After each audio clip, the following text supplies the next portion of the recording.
তো হঠাৎ করে কিছু দুষ্কৃতী তারা হাতে বড় বড় ইট পাথর, বড় বড় থান ইট এবং কিছু কেরোসিনের জার সঙ্গে আগ্নেয়াস্ত্র নিয়ে পার্টি অফিসের মধ্যে ঢুকে যায় এবং ঢোকার সময় আমাদের অফিসের সামনে, গেটের সামনে যে সমস্ত ছেলেরা ছিল তাদেরকে মারধর করতে করতে ঢোকে, ইট ছুটতে ছুটতে ঢোকে।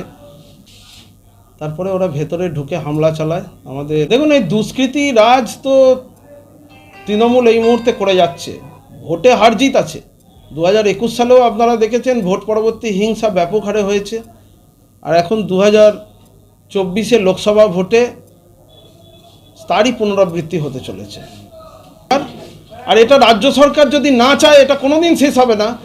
এটা জেনে রাখতে হয় যে এর প্রতিদান কিন্তু মানুষ তুলে রাখে। তৃণমূলের নেতৃত্বের উচিত এই মুহূর্তে রাস্তায় নেমে এই সন্ত্রাস মোকাবেলা করার। অকারণে সাধারণ মানুষ যেখানে বিজেপি জিতেছে, যে বুথে জিতেছে, সেখানে গিয়ে সমর্থকের উপর হামলা করা হচ্ছে। সজলধারার জল বন্ধ করে দেওয়া হচ্ছে, বলগোনায় জল বন্ধ করে দেওয়া হয়েছে, বেশ কয়েকটা গ্রামে পাইপলাইন কেটে দেওয়া হয়েছে।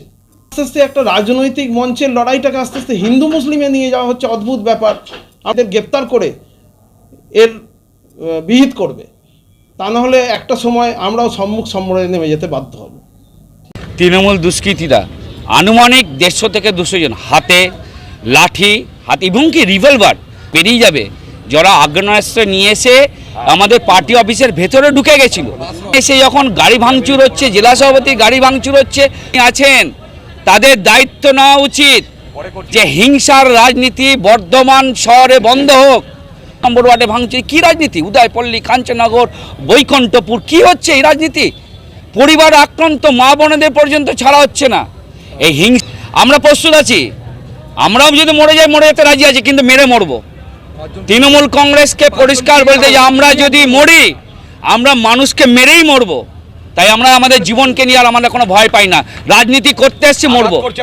আঘাত হলে পাল্টা প্রতিরোধ হবে। শ্যামাপ্রসাদ মুখার্জি, যদি নিজেকে বাঁচাতে চাও তাহলে প্রতিরোধ করো। একটাই কথা বলবো, একটাই কথা, যারা তৃণমূল কংগ্রেসের দায়িত্বপূর্ণ কার্যকর্তা আছেন আপনাদের অনুরোধ করব, আপনাদের কর্মীদের সংযত করুন, হিংসার রাজনীতি বন্ধ করুন, সৌহার্দ্যের রাজনীতি করুন। আমার নাম সুমিত দত্ত, আমি বর্ধমান।